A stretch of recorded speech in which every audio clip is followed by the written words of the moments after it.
everybody. It is a Wednesday. That means only one thing. It's time now for Supernatural News and Parashare on Darkness Radio, of course. I'm your host, Tim Dennis. Our co-host for today is lovely. She's intelligent. She's witty. She's very funny. And she's written a hell of a lot more books than I'll ever write in my lifetime. Ladies and gentlemen, here she is, returning for a second straight day, Jessica Freeburg. Hi, Jessica. Hey, I'm back. You're back. Hi, back. I don't know. Hi. Just figured I'd throw that in there. Boy, have we got a big show today, Jess. We have got some interesting alien news today. Of course, we've got Nightmare Fuel. We always have that every week. Yeah, of course. Yeah, of course. And by gosh, we've got interesting stories about, you remember MH370, the plane that disappeared and was never found? Yes. They believe they have an answer as to what happened with that plane. Ooh, I'm excited to hear. Yeah. We also have a story today about a self-professed time traveler who's offering predictions of the future. I know it seems like we have one every week. But this is an unusual time traveler, followed by a story about intelligent entities visiting us from a higher dimension. There's actually I had brain freeze there. Again, COVID brain. TK Randall has an article out there surmising that maybe we have intelligent entities from another dimension visiting us. It's an interesting article. We'll read that today and get the scoop on that as well. A couple of ghost stories as well. And we do have a Parashare story if we have time to get around to it today. So all that and more on today's show. How do you like them apples? Sounds like a good one. I can't wait. There you go. Let's jump into it right away. There is a article out there that says there's a new search aiming to find evidence of aliens beyond our galaxy. This sounds like a story we've heard probably every week, too, for the last couple of years. Sounds familiar. That's right. A major new collaborative effort has been launched in the hope of looking further afield for aliens than ever before. The new endeavor, which is a collaboration involving the SETI Institute, the Berkeley SETI Research Center, and the International Center for Radio Astronomy Research, involves using the Murchison Wide Field Array in rural Australia to look for alien technosignatures in deep space. Thanks to the observatory's large field of view, it is possible to observe 2,800 distant galaxies in a single observation, widening the search for alien life well beyond anything attempted before. This work represents a significant step forward in our efforts to detect signals from advanced extraterrestrial civilizations, said SETI's Dr. Chenoa Tremblay, who is a co-study, or rather who is co-leading the study. The large field of view and low frequency range of the MWA makes it an ideal tool for this kind of research, and the limits we set will guide future studies. According to SETI, in order for an alien civilization to be advanced enough to send a message from another galaxy that we could pick up here on Earth, they would need to have mastered the technology needed to harness power from nearby stars. Sadly, the first search conducted as part of this new collaboration failed to find any sign of alien signals. But what has been learned during the process will prove beneficial moving forward. While this first study did not find any technosignatures or signs of alien technology, it provides insights that will help focus future searches, SETI wrote in a press release.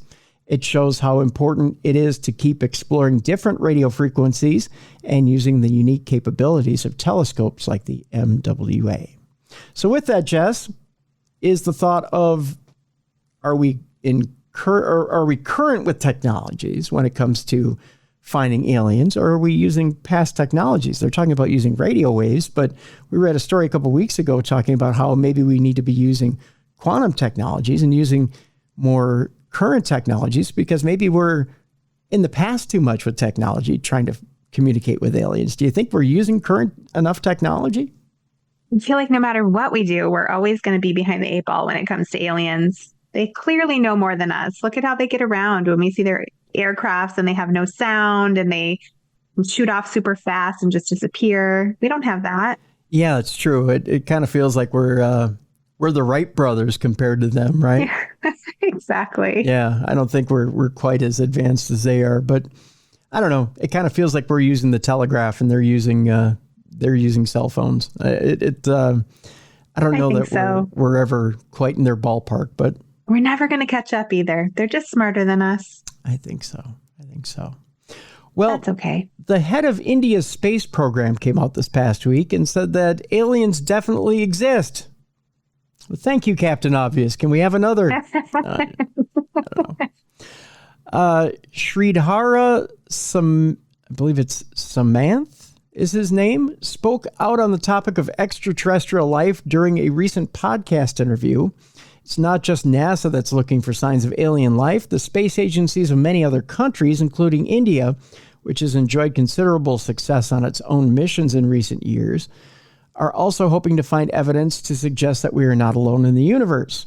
During a recent podcast, Sridhara Samanth, or Samanth is what it is, the head of the Indian Space Research Organization, said that he was confident that there is alien life out there. He says, absolutely, without a doubt. He told that to host Ranveer Alabadia. My conscience tells me yes, although I have no proof. As the chairman of ISRO, I am telling you this. There are definitely aliens out there in the universe. Aliens means living systems and cultures in other parts of the universe. If they're ahead in technology by just 1,000 years or 10,000 years, they would definitely visit us. According to Samanth, the Earth may look like a zoo to any inquisitive extraterrestrial visitors. That said, he is not necessarily optimistic about meeting them. Biology is such that all life forms on Earth are connected in some way. Plants, bacteria, fish, animals, and humans. We're all evolved from a common ancestor, he said. But if something evolved on another planet, it may have developed an entirely different way.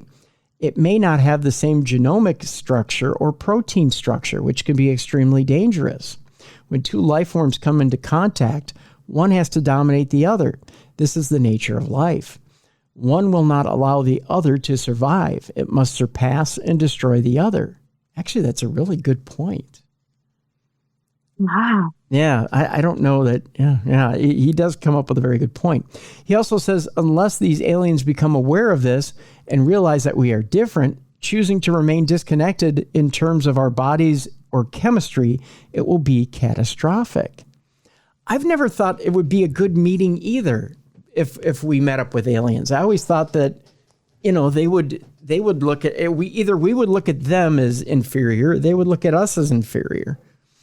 And probably going to look at us as inferior, right. And we're going to look at them as scary. Right.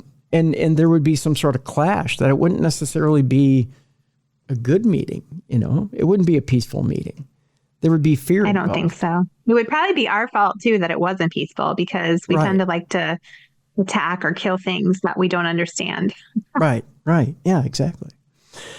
Our next story has to do with the Pentagon's UFO office. As they have announced that they have a new director. The All-Domain Anomaly Resolution Office, or AARO, which investigates UFOs, is now under new management.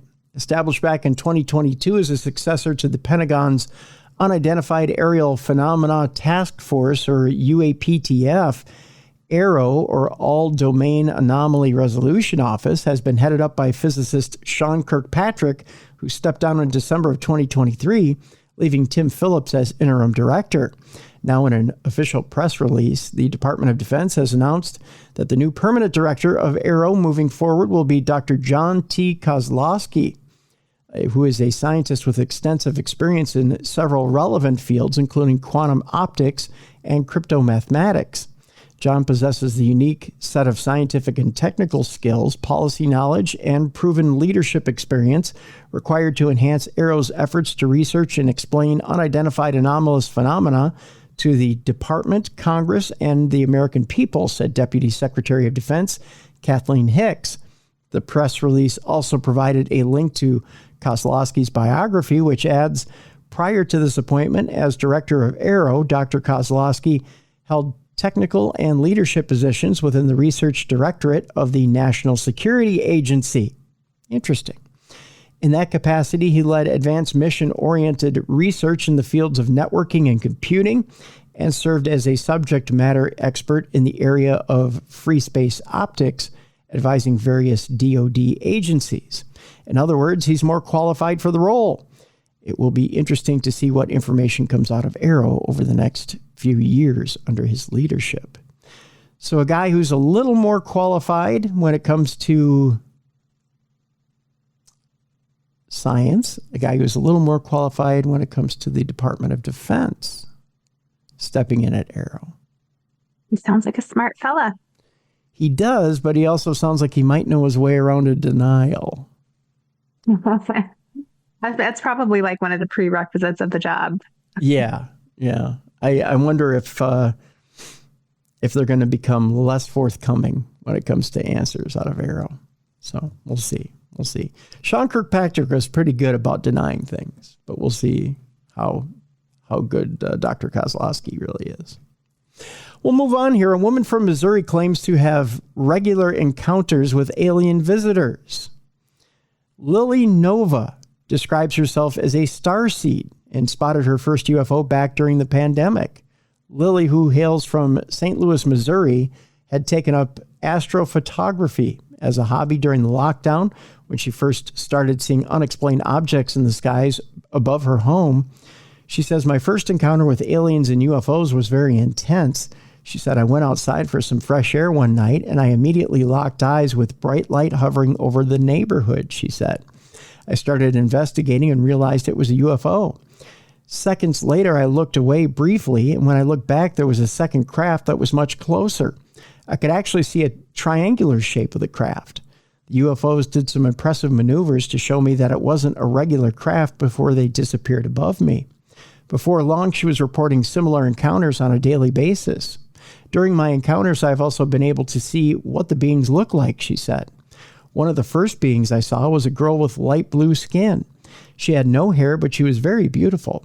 She was wearing a skin-tight gray suit, and I saw her shipmates standing behind her in the same uniform. According to Lily, such encounters tend to occur when she is in a very relaxed state, suggesting they may be more metaphysical or spiritual in nature. They are such beautiful and positive experiences. Sometimes I even bawl my eyes out crying while it's happening," she said. "I believe that they come to me because I believe in them. I am open-minded and I am welcoming towards them." While her experiences have certainly invited a fair amount of skepticism, Lily has also gained quite a fan following online and now maintains a successful YouTube channel. They also have a link in this story having to do with her YouTube channel where you can follow her adventures. I tell you what, I'll post this in the description of the program so you can read the story, click on it, and follow her on YouTube and check out some of her stories as well. So there you go. Our final story before break has to do with researchers detecting some quote-unquote hidden activity beneath the lunar surface on the far side of the moon.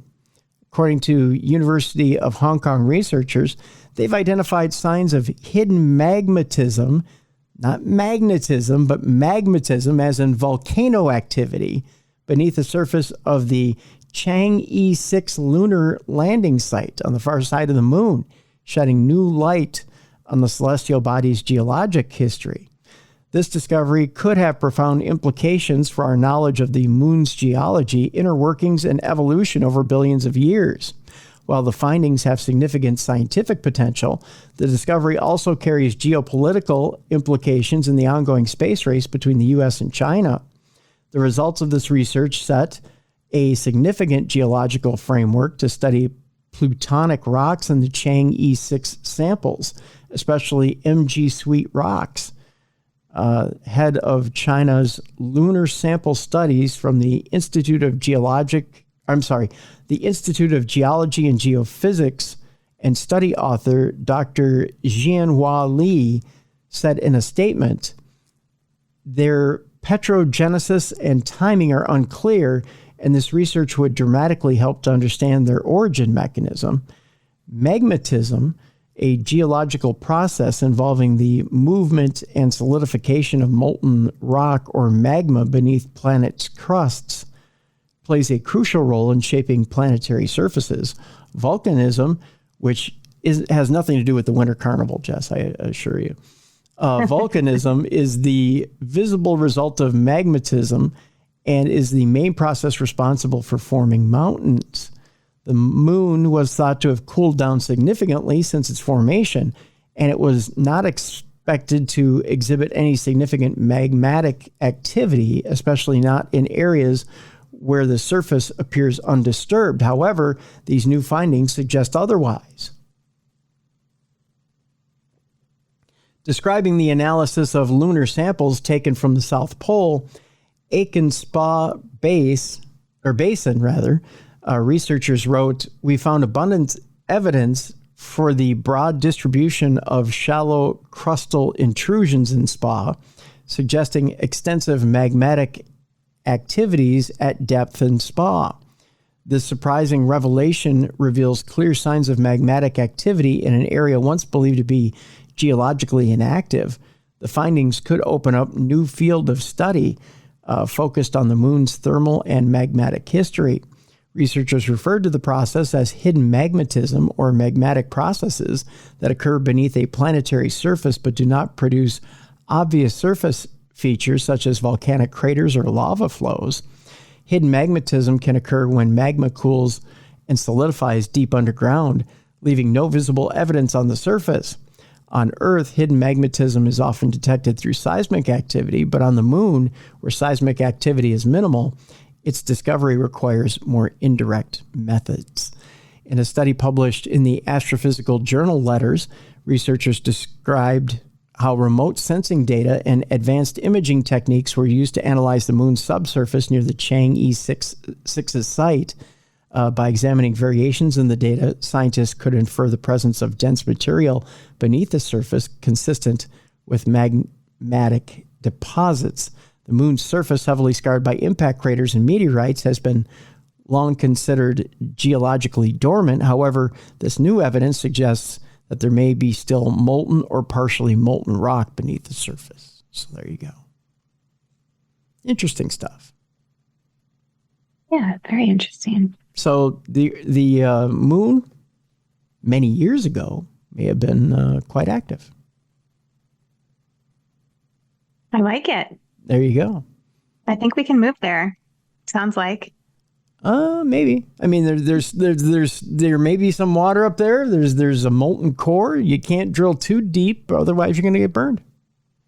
A lot of stuff going on. A lot of stuff going on. So when we come back, Jess, MIT researchers are saying that AI is inherently sociopathic. I believe that. That makes sense. Yeah. But there could be a good side to it. We'll tell you what that good side is to AI. There's always a silver lining, right? Supposedly. Theoretically. A miracle has been found as an exhumed nun's body shows no sign of decomposition. Ooh, that's amazing. Yeah, we'll tell you about that story when we come back. Are we being visited by intelligent entities from a higher dimension? We'll check into that story when we come back. A self-professed time traveler offers prediction of the future. We've got a Parashare story today. We'll jump into that as well. And our final story today. There's been stories over the years about, are dolphins something more than what they appear? They're not just a little sea mammal. Maybe they're gray aliens. Right. Well, I think I may have found a story from a listener that may suggest they're also sex perverts. Ooh. We'll end today's story by telling you why I think dolphins are gray alien sex perverts. It's going to be good. Yeah, that's how we'll end today's show. Our end today is not safe for work. So there you go. That's all coming up on the big program today. It's Supernatural News and Parashare on a Wednesday, your hump day, with Tim Dennis and Jessica Freeburg. When we come back, all that and much, much more right here on Darkness Radio.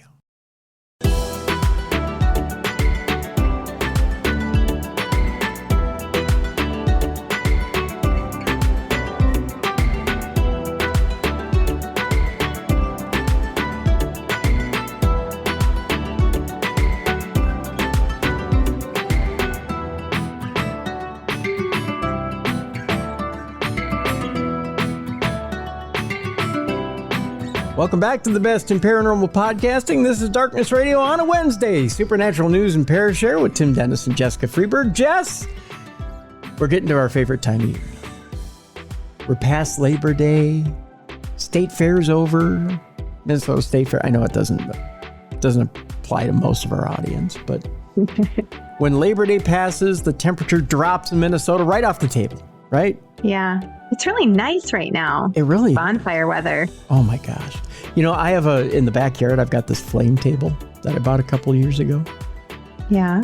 So I like to crank it up, you know, especially in the afternoon, evenings. Crank up the flame table, have myself a little cigar in the backyard. I only do this a couple of times a year. It's not like I'm a chain smoker or anything.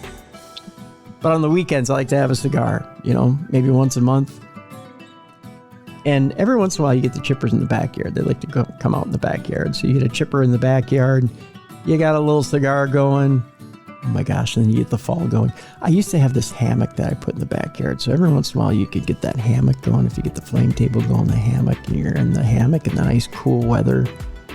Sometimes you can get a nice nap back there, right? Mm-hmm. Looking up at the clouds.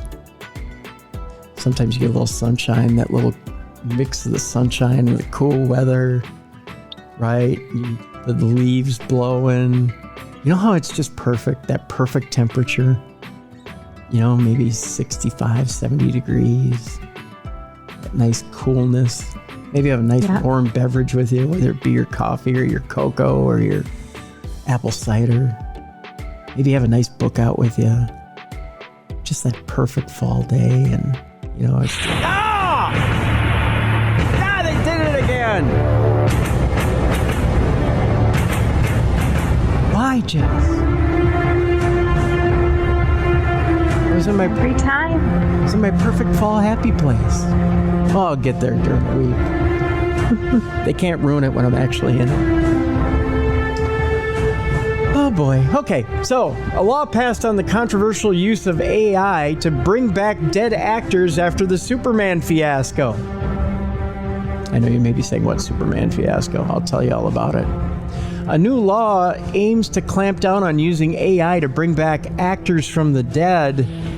Under the new law, film studios will now need permission from the deceased stars' estates to recreate their likenesses for the silver screen and other platforms. This comes as the family of Superman actor Christopher Reeves were furious after Warner Brothers recreated the former superhero for a cameo in the 2023 movie The Flash without asking permission. Did you see The Flash, by the way? I did not, but no, they can't do that. I did. So wrong. It was kind of I got to tell you, the scene in the movie is a little heartwarming, heart-touching, but they also recreated Nicolas Cage as Superman, which is supposed to be, it never made it to the movies, right?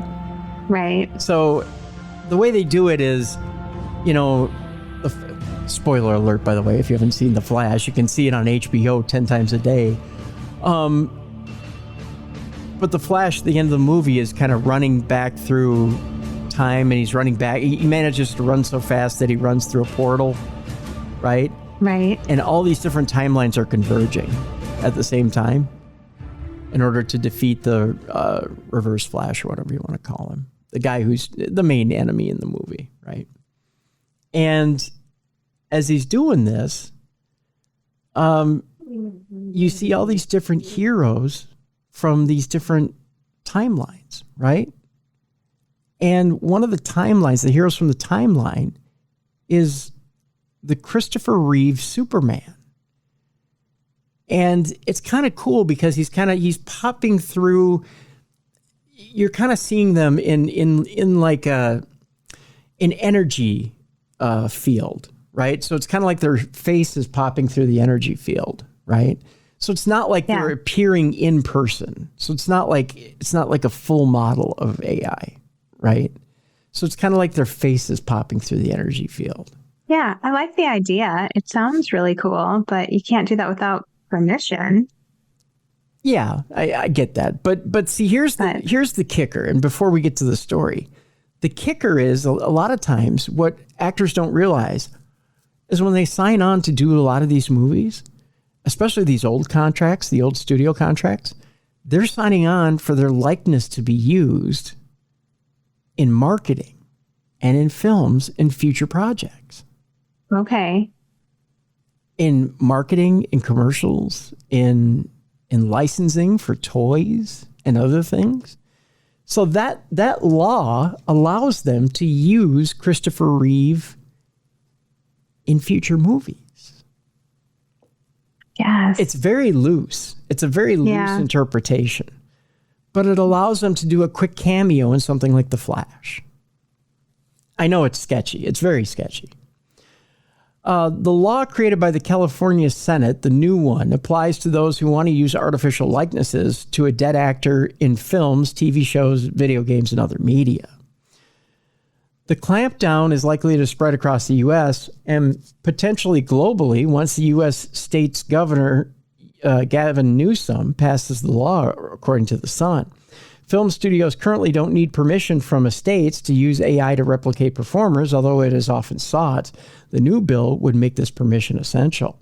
The Movie Actors Union, the Screen Actors Guild, said this is another win in our ongoing strategy of enhancing performer protections in a world of generative artificial intelligence.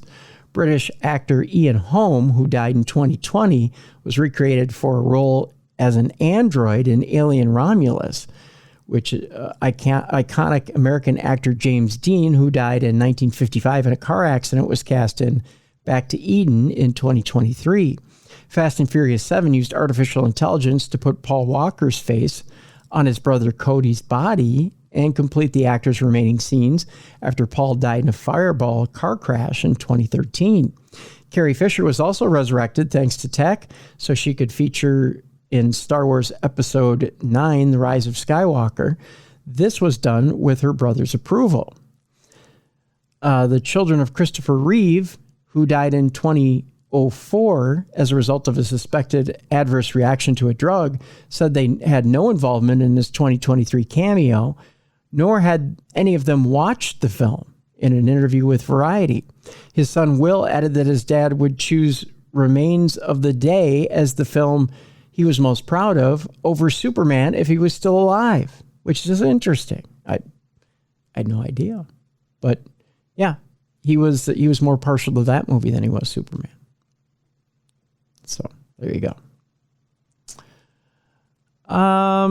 Meanwhile, it turns out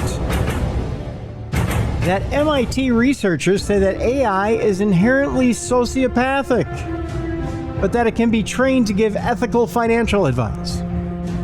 I don't know about that. So it can teach you how to pinch a penny and do it ethically. It's just a sociopath. It can't determine right from wrong. Arrington Hardy, a wealth manager in Los Angeles, uses artificial intelligence daily. Almost every single meeting I have with a client, I utilize an AI summarizer that gives me notes, gives me follow-ups, gives me to-dos, Hardy said. His employer, Savvy Wealth, is a tech startup focused on providing AI innovations to its growing roster of financial advisors and high net worth clients. Hardy said AI tools regularly save his team hours on data entry, portfolio monitoring, and other back office tasks, giving him more time to meet with clients. He's not alone. A report that the data analytics firm Escalent shared with Business Insider said that nearly 40% of financial advisors use generative AI tools on the job, primarily to boost productivity, generate content, and market to or prospect new clients. Soon, generative AI may have the power to fulfill a financial advisor's most important role, which is giving people trustworthy money advice. While the uptake of ChatGPT and other large language models has been swift across industries, including fashion and marketing, financial services have hit regulatory roadblocks. But MIT researchers believe there's a clear path to training AI models as subject matter experts that ethically tailor financial advice to an individual's circumstances, instead of responding to how should I invest with generic advice and a push to seek professional help. an AI chatbot could become the financial advisor itself. We're on our way to that holy grail, said Andrew Lowe, a professor of finance at the MIT Sloan School of Management, the director of the Laboratory for Financial Engineering. We think we're about 2 or 3 years away before we can demonstrate a piece of software that by SEC regulatory guidelines will satisfy fiduciary duty.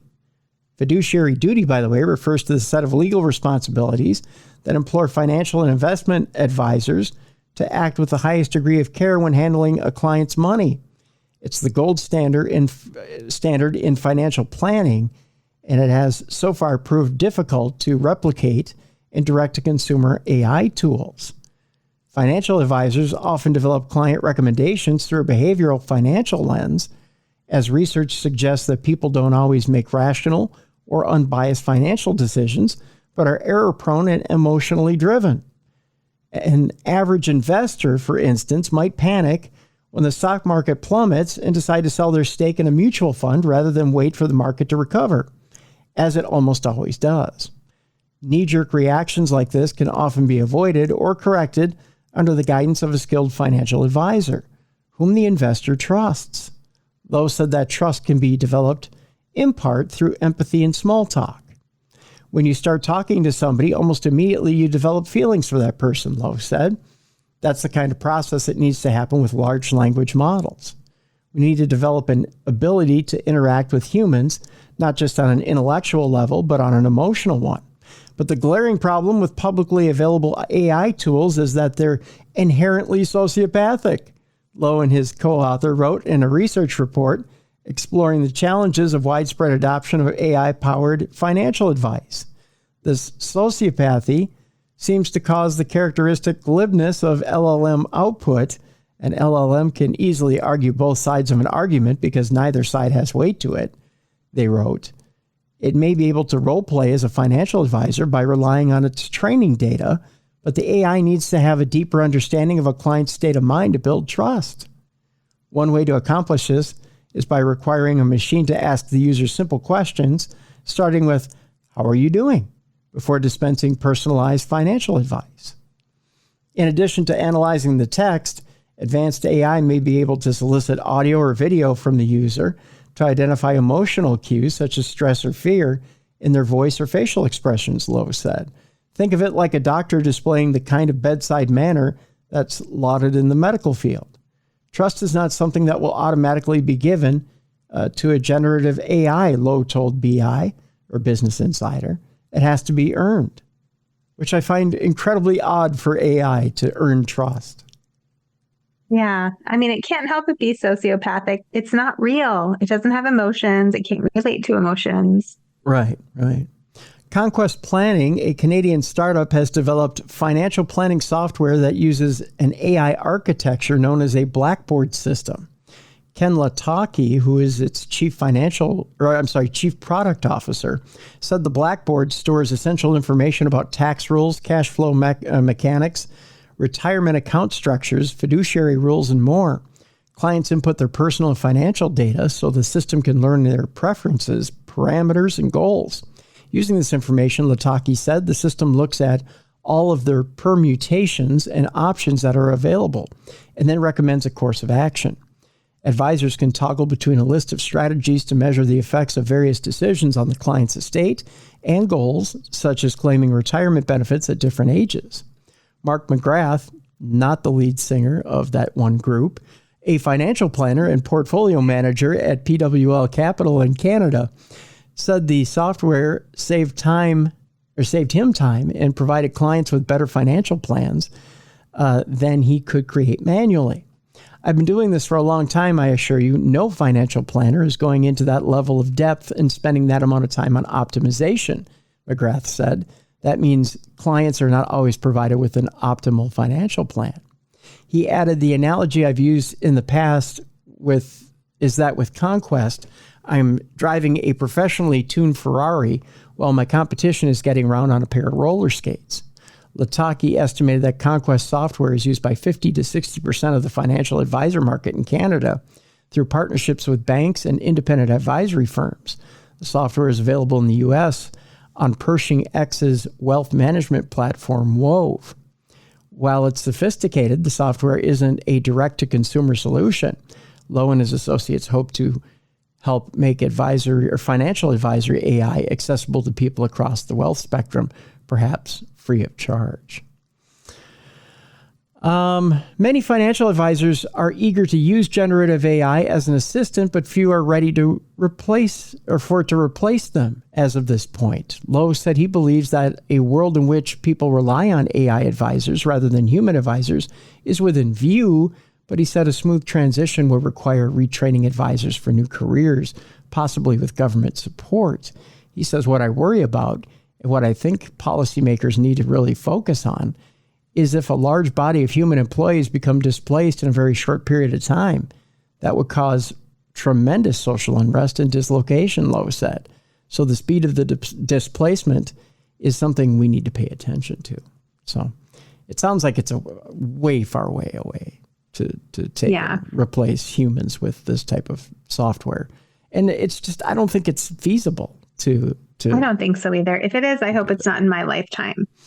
Right. Yeah. Too weird. Yeah. It just doesn't sound like it could be done. Let's move on, Jess. We have, I think before we get to these ghost stories, do you want to hear a Parashare story? Oh, I'd love to. I'm so excited that someone sent one. Yeah, we have a Parashare story here. Let me pull it up real quick. By the way, if you have a Parashare story for us, it's real simple. You've got 3 ways to do it. You can email me, tim@darknessradio.com, the old-fashioned way, like this person did. And you just send it in by email. Make sure you type it out for me. And that's real easy to do. Otherwise, you just go to our website, darknessradioshow.com, and you can leave a voice note. There's a little blue button on the right-hand side of the website. And you just leave your 2-minute voice note. You have 2 minutes to do so. If you need more time, click on the blue button again, rinse, repeat. You can keep doing that, and I'll stitch those 2-minute voice notes together. And that is how we do it. And then the third way, if you have a studio just like we have, you can make your own theater of the mind. You mix up sound waves, your own sound effects, your vocals, maybe some music, put it all together, and we will air it right here on the program after I screen it, of course. I'm not just going to throw it on willy-nilly. Although I could, and we could see what happens. It could be terrible. But, you put it on or give it to us. We'll throw it on after we screen it. And we can air your full theater of the mind that way. So our theater of the mind, our Parashare today, listen to me, theater of the mind. Again, COVID brain, Jess. COVID brain is a beautiful thing. Doing great, Tim. I'm doing great. You are. Thanks for the encouragement, Jess. I appreciate it. Craig Rhodes writes in with his Parashare today. He says, this is long overdue. Listen to you while delivering baby chicks to farms in an 18-wheeler. I hear you asking us to send in our experiences, but by the time I make it home, I'm usually totally wiped from the heat and long hours. Last week, you sounded like you were pleading with us. I'm pleading with you to send it in. So I decided it's now or never. So attached, you'll find my best experiences. I know it's long, but each story seems somehow connected to the previous ones. Okay, so here's the deal, Craig. Maybe what I'll do, depending on how long they are, maybe I'll read one this week. How's that sound? Oh, maybe one next week. And one next week. Yeah. So we'll read one from Craig this week. He says, throughout my wife, again, COVID lip, I guess, this week too. Throughout my life, I've had so many of what I consider to be paranormal experiences. I'm going to attempt to put at least some of these down on digital paper. I was born in 1963, so most of my childhood was spent outdoors with friends, not in front of the TV. TV was boring back then. You only had 3 channels, and they did not play 24/7. I know, mind blown. How do we ever make it? The only things I knew of space was what we're taught in school. I had not been exposed to UFOs or aliens, so to me, that makes my experiences that much stranger for that time period of my youth. My first signs of possible aliens, UFOs, and abductions were in these childhood years. I often would have dreams that I was up in the air on a craft that was metallic looking on the inside with curved walls. I was allowed in these dreams to see my house down below. Everything inside this craft seemed to be metallic and shiny like stainless steel. I didn't know what that was back then. Occasionally I was taken in these dreams to underground chambers, but I don't remember much more than that. Whether in the sky or underground, I have no memory of ever seeing any beings or anything other than being allowed to see my home. Maybe this was to calm me down or something. Maybe these were just dreams. But where did that data come from to make these dreams? Okay, so here's his first encounter, and we'll do this one this week, and then we'll do others in the following weeks. So here's Craig's first encounter. My first encounter with an alien that I can remember was in my childhood. We lived in rural Chesapeake, Virginia. Our street, Kaufman Boulevard, had been cut through fields from Portsmouth Boulevard through to Dock Landing Road. Houses had been previously built in neighborhoods near Dock Landing Road, but the houses on our end of the street were new and only lined the street.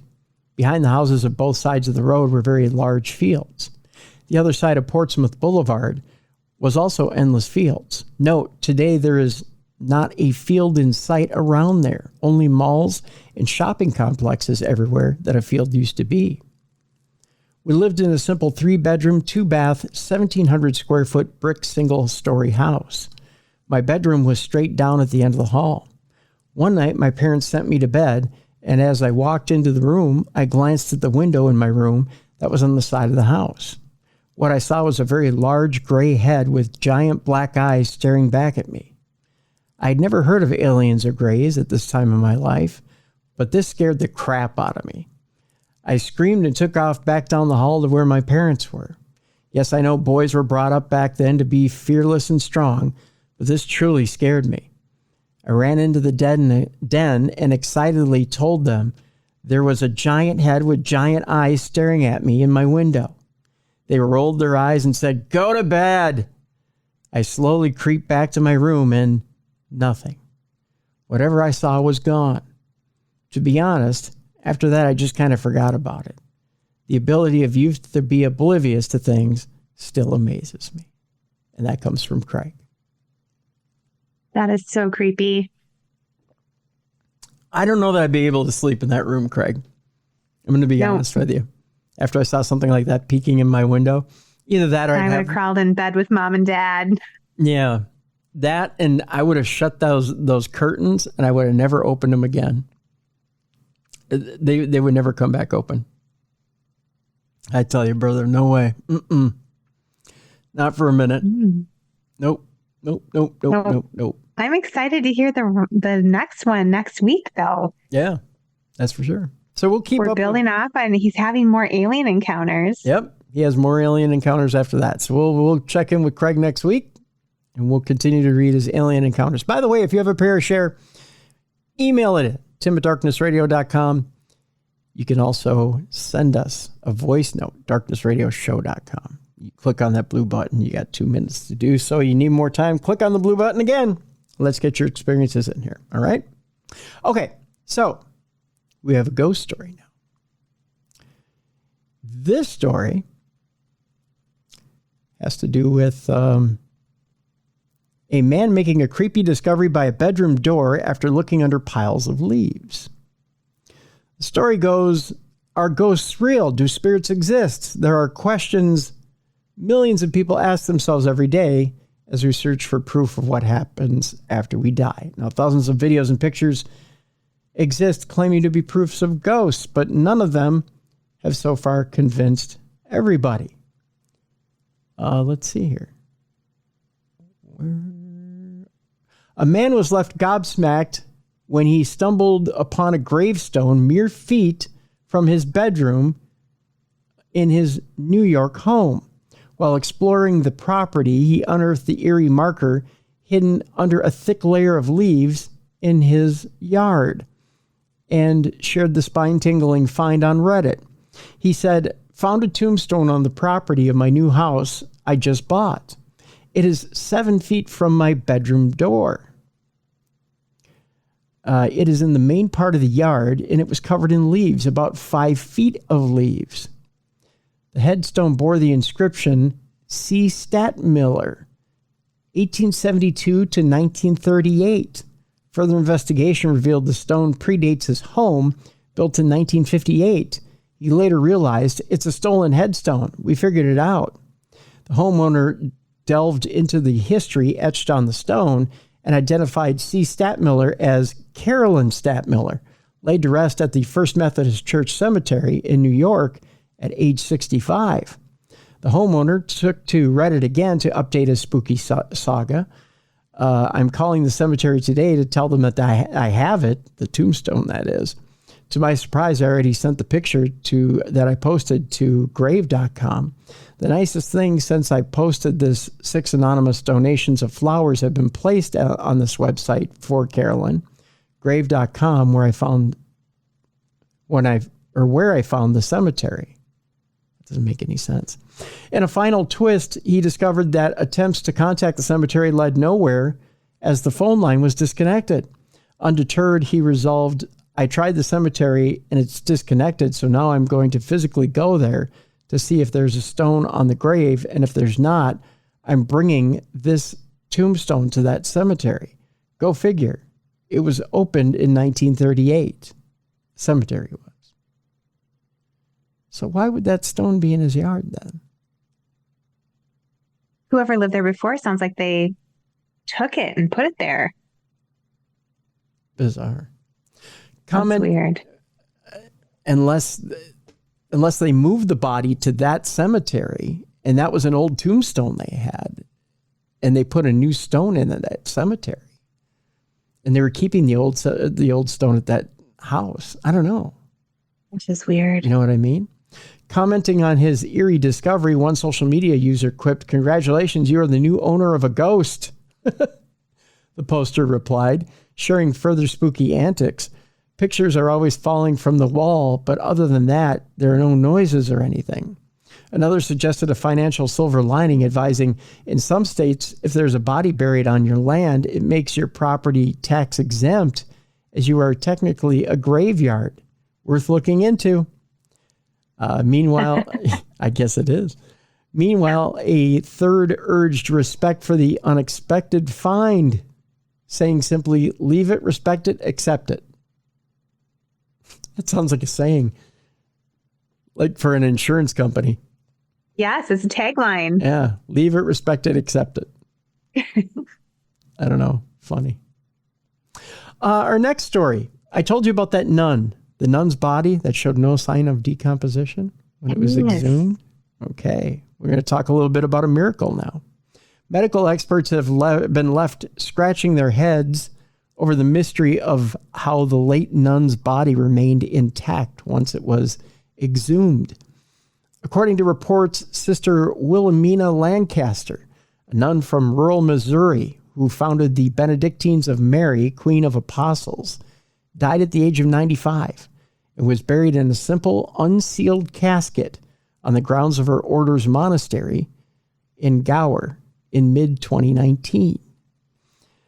To everyone's surprise, however, when she was later exhumed in 2023, why she would be exhumed after 4 years, I have no idea. For the purpose of moving her body inside the Abbey Church. Her remains were found to be completely intact and with surprisingly little evidence of decomposition, despite spending 4 years buried in the ground. That's wild. So she wasn't completely sealed up. The grave was askew, or the casket was askew, and no decomposition. No embalming or other preservation methods had reportedly been used on her body prior to her burial. That's incredible as well. She should have decomposed right away.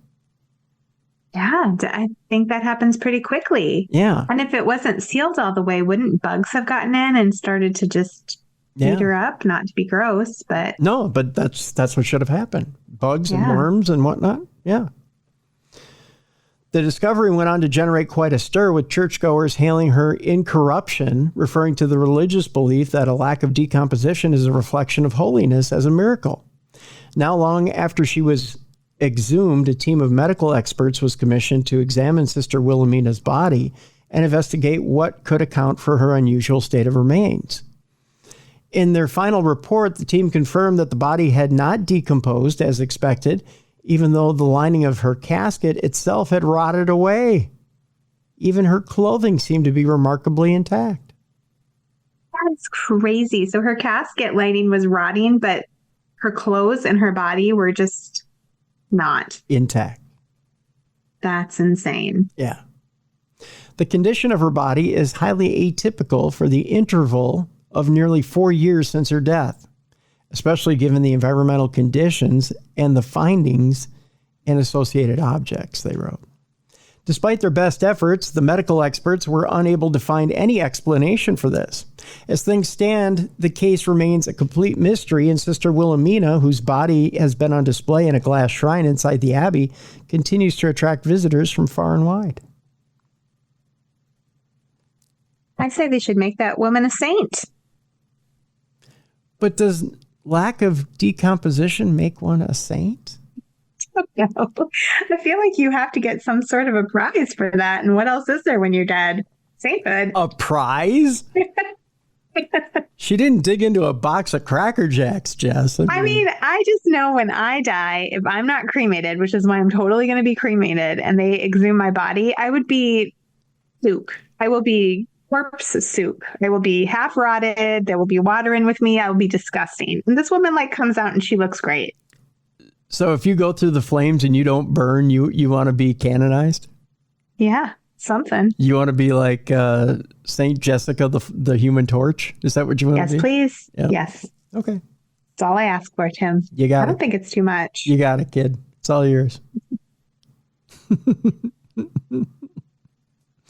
You got it. Our next story has to do with the interesting idea that we're being visited by intelligent entities from a higher dimension, which are probably preserving nuns' bodies. I'm just saying. No, I'm not. No, I don't. I think you're right. Yeah. They're coming down with cold cream. That's what it is. I'm always convinced it was my grandma's oil of Olay cold cream that kept her looking so young. Yep. That's what it is. That's all it is. Our window on the world is limited by our human senses, so could something be lurking beyond our perception? This article was written by T.K. Randall. So keep in mind, this isn't my idea. It's T.K. Randall's idea. So don't rate me. I don't want to hear We're not going to blame you. Thank you. It starts off by saying, is it difficult to imagine the idea of higher dimensions, especially given that our own perception of reality is based mainly on what we see, hear, smell, taste, or touch? To consider what might lie beyond our physical reality, imagine a world that is entirely two-dimensional, a place inhabited by flat shapes like squares and triangles that have no physical depth. How would these two-dimensional entities perceive a visitor from the third dimension? If we shifted things up to our own three-dimensional reality, how would we perceive a visitor from a higher dimensional plane of existence than our own? How would we even be aware of them? Over the years, it's been speculated that higher dimensions could explain various phenomena ranging from paranormal activity to encounters with intelligent alien entities. It would certainly explain why such phenomena are so difficult to record or reproduce. The existence of higher dimensions isn't just a science fiction concept either. Such dimensions are an integral part of physics and mathematics and are even required for some theories, such as string theory, to work at all. Today, it is thought that the universe may have started out with as many as 11 dimensions. The idea, then, that intelligent entities might inhabit some of these higher dimensions and are capable of even temporarily visiting and interacting with our own is certainly not without some merit. Actually detecting or even communicating with such beings, if they exist at all, however, represents a whole other set of challenges. So they just leave it open-ended, Jess. What do you That's think? kind of anticlimactic. It is, yeah. What do you think? Do you think it's a thing? Do you think that intelligences from other dimensions are coming over here? I do. I tend to think that's a plausible theory that I can buy into. Yeah. How about you? Potentially. Yeah. Yeah, why not? Yeah, I mean, I kind of think that a lot of the things that we encounter might be interdimensional interacting with us. I mean, Bigfoot, I think, could be an interdimensional type of being because, you'll see him, people will witness him, and then footprints just end, right? Like he disappeared into another dimension. Yeah, that's a good possibility. I think the other thing you see sometimes, I think maybe some of the UFO activity might be an interdimensional thing. Yeah, I was just going to say that. I really do. I kind of think aliens might be more interdimensional than interplanetary. But yeah, I think some of that might be. I don't buy the next story has to do with a time traveler. I think a lot of the TikTok time traveler stuff, I think it's just people looking for attention, but I don't know. It might be, who's to say? It might be somebody from another dimension it could be. I think we have created a sickness of people looking for attention though. So I think so. With social media. Yeah. I think some people are craving such attention that they'll make stuff up and pop online. Yeah. We've created kind of a sick society. We have. It's crazy. Yeah. But let's hear about this crazy one. All right. Oh, wow. Just kind of jumped the shark on that deal, huh? This self-professed time traveler offers predictions of the future.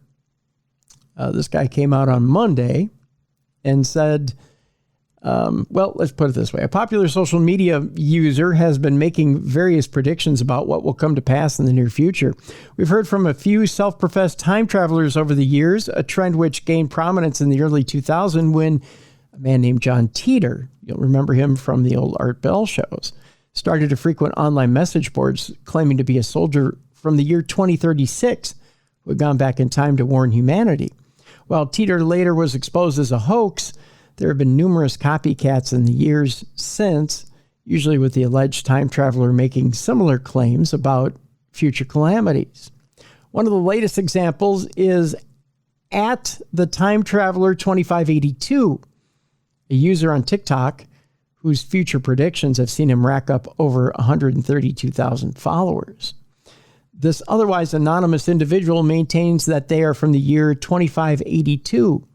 According to their posts, on September 23rd of this year, a large boat will go missing in the Bermuda Triangle for a period of 6 months. When it finally reappears, the people on board will allegedly report that for them, only a single day had passed. Then from December 12th, 2025, pieces of antimatter meteorite will fall through the Earth's atmosphere and will be sold for the price of $64.5 trillion per gram. Wow, I hope I find some. Yeah, me too, right? Yeah, we'll both get a hold of some of that. We'll be rich beyond demand. Things that will reach a head on January 1st of 2026 when, according to the time traveler's posts, the Great Reset happens, making a huge change for humanity. I wonder what the Great Reset is. Hope it's a change for the better. Yeah. Perhaps weirdest of all is a prediction for August 27th, 2024, which has already happened. All right. What did he predict? A mysterious gate is discovered in a cave, but it is closed and it will be opened. It will lead to an alternative universe with a new form of life discovered. Some of it will be brought back to Earth. Do you remember hearing anything about that? Maybe it happened and they're just not telling us? I don't know. That would have been last Tuesday. Presumably then we won't have long to find out whether or not at the time traveler 2582 is the real deal. Yeah, I think probably not. I think we've just given him a platform to share his mental illness with us all. Yep. I think we have strike one already. Strike one already is in the books. let's see here. How many stories do we have left here? I think we can possibly, you know what? I'm going to cut one of these, I think. Let me see. How long is this one? Maybe I can get all of them in. Let's try and get all of them in. A German startup company is freezing deceased bodies for a bizarre future plan. You ready for this? Yes. Tomorrow Bio is Europe's first cryopreservation startup, and it freezes bodies in liquid nitrogen, aiming to revive them in the future. German-based startup Tomorrow Bio launched an innovative business of freezing humans and pets to revive them in the future when technology advances. The company, the first of its kind in Europe, had already attracted 650 customers. They had frozen 5 pets and 6 humans, with each cryopreservation costing 170,000 pounds. Preserving just the brain had a lower cost of 63,000 pounds. Fernando Acevedo Pinheiro, who founded the company in 2020, told the Daily Mail, "Personally, I believe that in my lifetime, I was 40 years old, we might witness safe cryopreservation and reanimation of complex organisms," he added. "Personally, I believe that within my lifetime, I was 40 years old, we might witness the safe cryopreservation and reanimation of complex organisms." Why I printed it twice, I don't know. Twice is nice. News.com, KNEWZ.com, explored that the most important step was to start the preservation process as soon as the death occurred to prevent natural decomposition. Once a person was legally declared dead, the company sent its field staff to collect the body. The body was placed in ice baths in specialized ambulances, and oxygen was used to reduce the impact of the decomposition process. The body was then transferred to Tomorrow Bio's storage facility in Switzerland. Before the customer's body reached the storage facility, the temperature was brought down to 112 degrees Fahrenheit. Well, that's chilly. To achieve this without damaging the tissues, body fluids were drained and replaced with medical-grade antifreeze. Brr. This doesn't sound good. Nope. Once the body reached the main storage facility, it was further cooled from 112 degrees Fahrenheit minus to minus 320 degrees Fahrenheit, which took about 10 days to complete. Afterwards, the body transferred to a steel container filled with liquid nitrogen.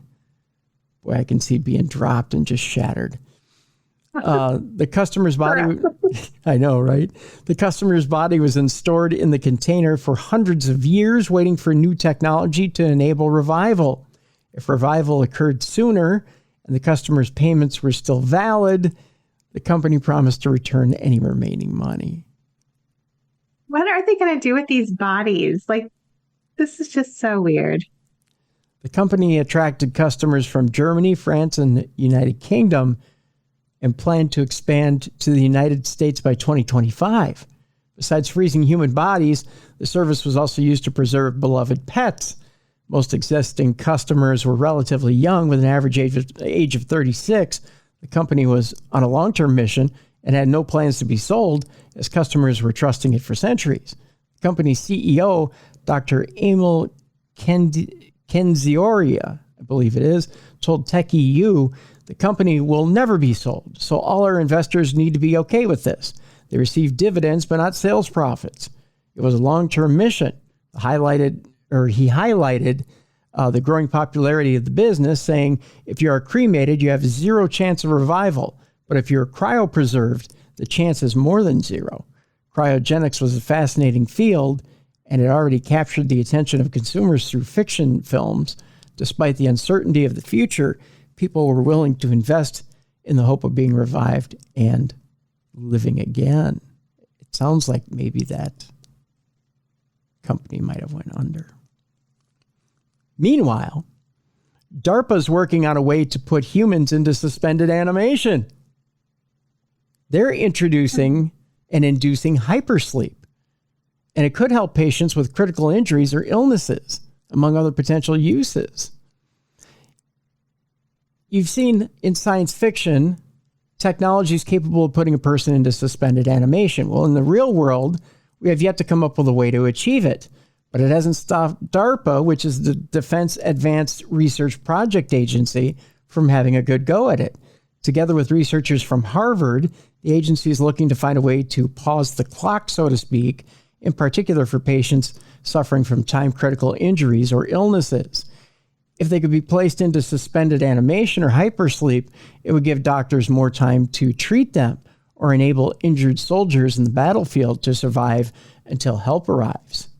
They say cooling a patient's body down to slow its metabolic processes has long been used in medical settings to reduce injuries and long-term problems from severe conditions, but it can only currently be done in a well-resourced hospital.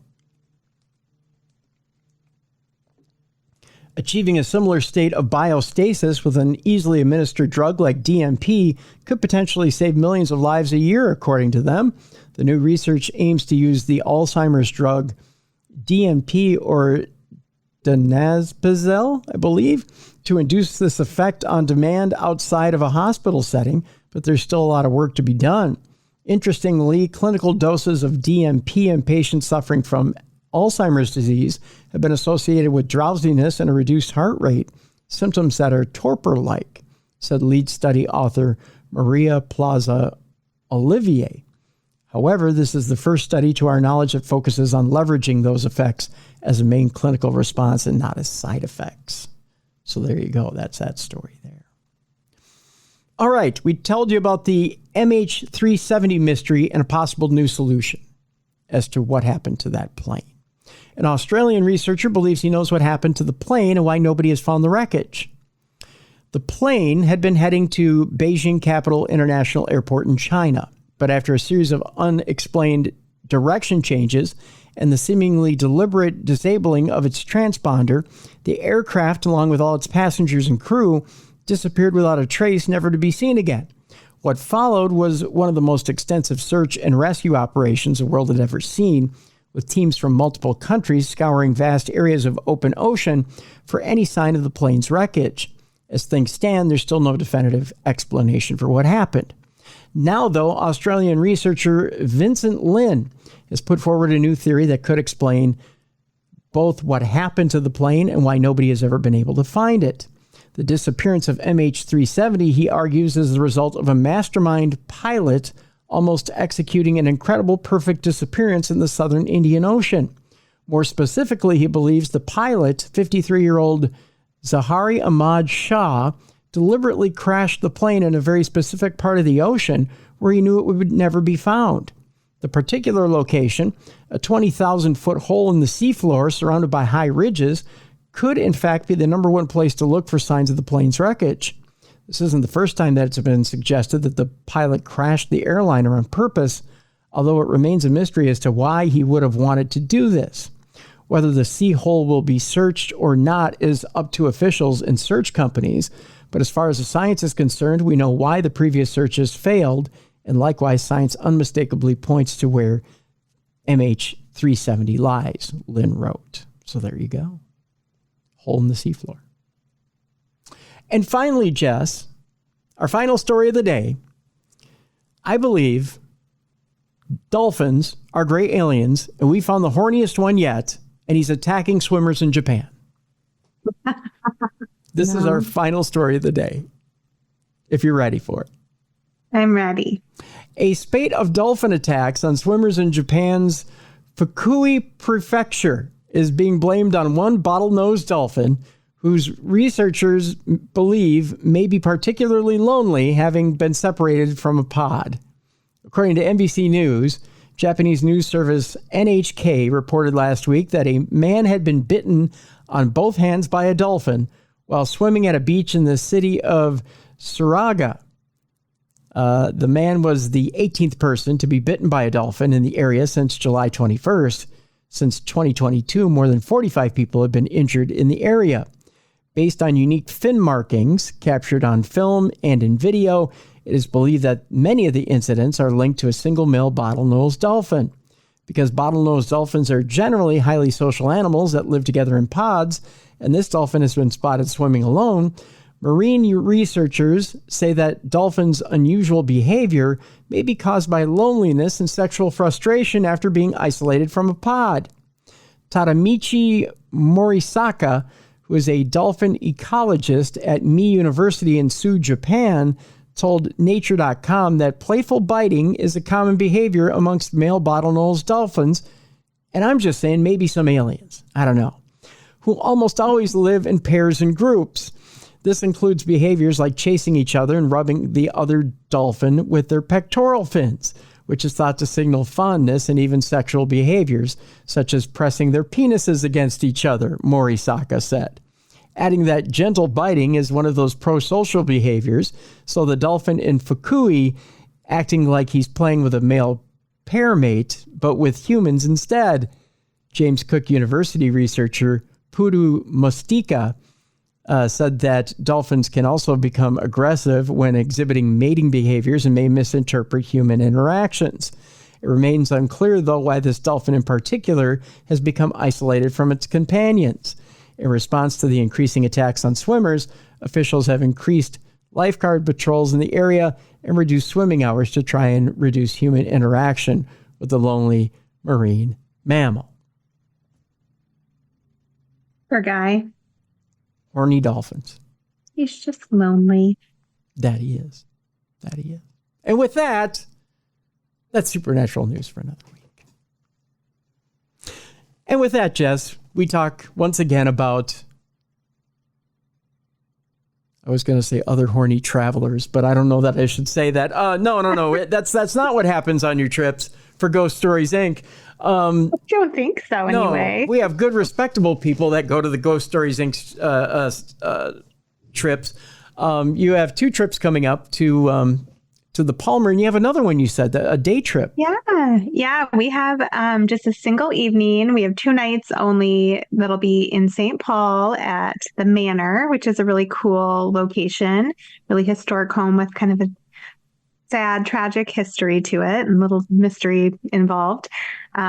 Right before Halloween, the 25th and 26th. So it'd be like campfire stories, ghost stories around the campfire, s'mores hot cocoa, and then a paranormal investigation. So just kind of a fun night. It's totally kid friendly. I always say like 12 and up because we don't want, really young children to get super scared. But I actually booked this place out for my son's birthday party for his 12th birthday, actually. So it's a cool place. I recommend it if you have a kid who's interested in that sort of thing.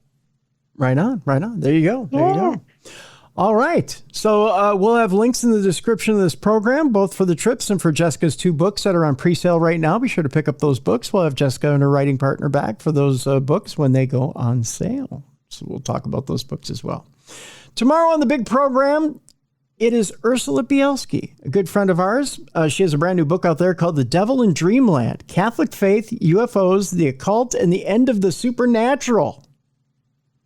Ooh, it sounds so good. Yeah. So Ursula will be with us tomorrow. You may remember Ursula as the organizer of the Chicago Paracon. Boy, she's got an interesting tale. That's all I can say. This book is very interesting. I'm not even going to tease you about what it's about, but let's just say it is a tale. And we're going to talk to Ursula about that book tomorrow on the big program. So there you go. More follow tomorrow, folks. We're going to leave you today on that note. For Jessica Freeburg, I'm Tim Dennis. Thank you so much for listening today and watching Supernatural News and Parashare. Tomorrow, Ursula Bielski on the big program. Thank you for tuning in to the best in paranormal podcasting. This is Darkness Radio.